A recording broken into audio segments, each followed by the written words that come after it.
The perception is that the Red Sox and the Yankees are down right now. Do you think you get the board approval to spend the way you spent if they weren't down and there wasn't that chance in a small window in the AL East? Yes, 100%, because I know no one wants to believe this, but when we had to go talk to Rogers and Paul, I don't remember once us ever saying, well, Boston's this, New York's this. It was, this makes our team better, this is who we have in place, this is how it impacts sales and so on, and this is how we can sustain the payroll. We never talked about a window of opportunity in the American League East.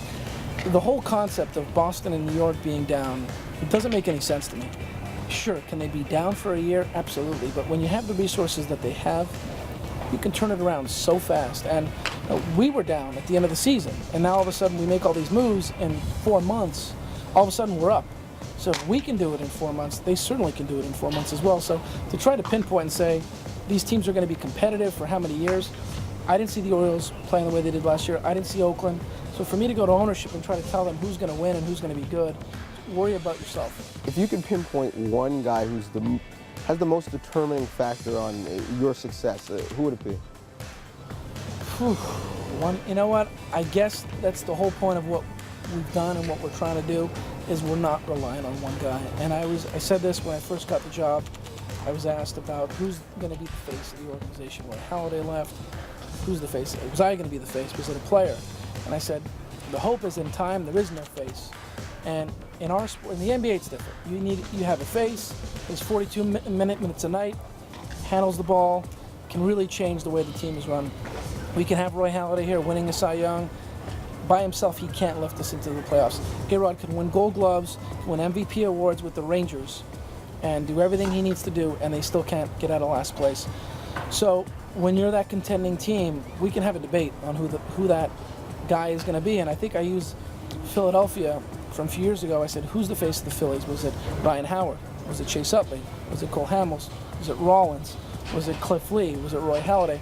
You get my point that we can debate, and that's when you know you've got a good team in this game. So hopefully with our team, people talk about Batista or Laurie, well, hopefully you can say, well, it's R.A. or it's Reyes or it's Aaron Seavey or whoever it might be. If you have enough good players, that should make you a contending team and you don't have a face. Aaron Seavey spoke glowingly about his trust in you. From day one, he's always been honest with me. If I liked it or I didn't like it, he still told me the truth. So until the day comes, which I don't think it will, where I'm lied to or I'm deceived a little bit, I'm going to always have my confidence and trust in him. How tough is it to maintain those relationships with your players? Like I said, there's definitely a line. So even when we're signing players to contracts, we don't have no trades. We don't give them out. Players ask about it. What are the chances I'm going to get traded? And I say, look, if I could promise you you're not going to get traded, I'm not going to say it. I'll just put it in I'll put it in the deal. I'll put it in writing. Don't take my word for it. But I can't. So, the understanding is, we don't have players to trade them, but anybody can be traded at any time. And, I'd call JP when the rumors got a little crazy. Normally I wouldn't do that.